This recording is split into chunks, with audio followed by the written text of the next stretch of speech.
Gange nze Robert Lutalo nga ndi munnamateeka wa Bannakibiina ba NRM abeesowolayo okuvuganya mu kalulu k'obubaka wa Parliament mu EALA naye ne basuulibwa ettale akakiiko akakulu mu kibiina kya NRM aka Central Executive Committee akataaba wa mukisa kuvuganya ku bifo ebyo.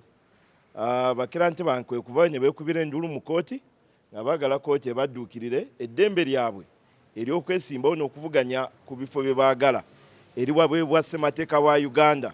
Kooti esobole okulagira abakulembeze mu kibiina kya NRM okukkiriza bakira nti bafe okwesimbawo era y'ensonga enkulu eri mu kooti. Olwaleero tuwadde kye tuyita submissions mu kooti. Ffe ab'oludda oluwaabi nga balooya baabawaabi awamu ne balooya b'oludda oluwawaabirwa abawaabirwa bali babiri NRM ng'ekibiina awamu ne akakiiko ak'ebyokulonda akakulirwa omwami Tango Doi be bawaabirwa ababiri naye bo tebabaddewo mu kooti naye balooya baabwe babaddewo. So tugenze maaso ne tuwa legal arguments mu musango guno era nga kooti etuwadde olwanga lumu ogw'omunaana otuwa ensala mu musango guno era ekyo tukirindiridde naye nga okusinziira ku mbeera nga bwe badde mu kooti obujulizi bwe tuleese n'obujulizi abantu bali bwe baleese tulina essuubi ddene nti omusango tujja guwangula. My name is Mivule Ronald. I'm an aspiring MP for EALA. I'm one of the aggrieved. The lawyer has delved in most of the issues, so I may not touch the legal aspects, but what I want to point out is that some pessimists who have been insinuating that we are fighting the party. That's not true. We do not even have the potential to fight the party. Our pursuit is only intended to ensure that democracy prevails. So that's what we are trying to pursue. Ekibiina kya NRM nange ndi memba waakyo era ne constitution eno gye twali twogerako mu kooti nze omu ku baagibaga ngimanyi bulungi kuba nali memba wa National Executive Committee eyakola constitution eyo.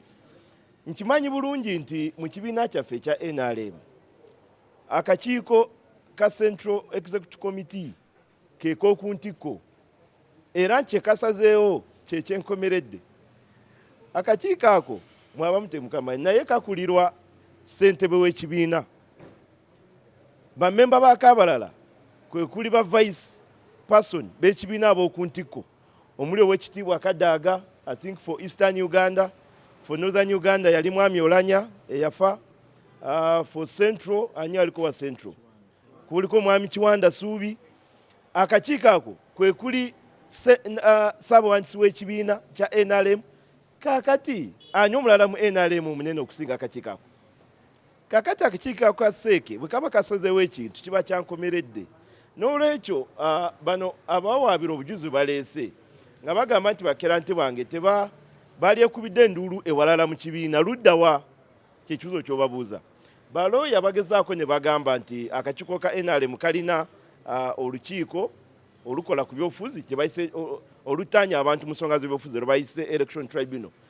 Ne mbabuuza ekibuuzo mubadde mu kooti tribunal etuulawa eri luddawa mu NRM address eri luddawa bamemba baayo be baani kati ebyo nayo banga tebimanyiddwa ogamba otya bakira nti bange nti bagende bekubira enduulu mu kakiiko ka tribunal ak'ebyokulonda kali luddawa.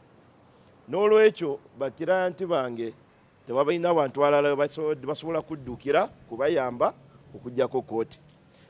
Aba NRM twabawandiikira ebbaluwa ebategeeza nti tugenda batwala mu kooti bwe mutaagonjoola ensonga zino. Ebbaluwa eyo tebaagiddamu. Kitegeeza nti baali bagamba nti mukole kye mwagala oba mugenda mu kooti mukole ki mugende. Bakira nti bakwe kujja mu kooti singa akakiiko ka NRM kali kaagala okuttaanya ensonga zino n'ozimalira ebweru wa kooti balina omukisa. Bakira nti bwe babawandiikira nti tugenda batwala mu kooti okubayita ne bagamba mujje tutuule tuteese naye ne kati ne bw'obabuuza baaba newaliwo yali bakubidde ku simu mu NRM nti mujje twogere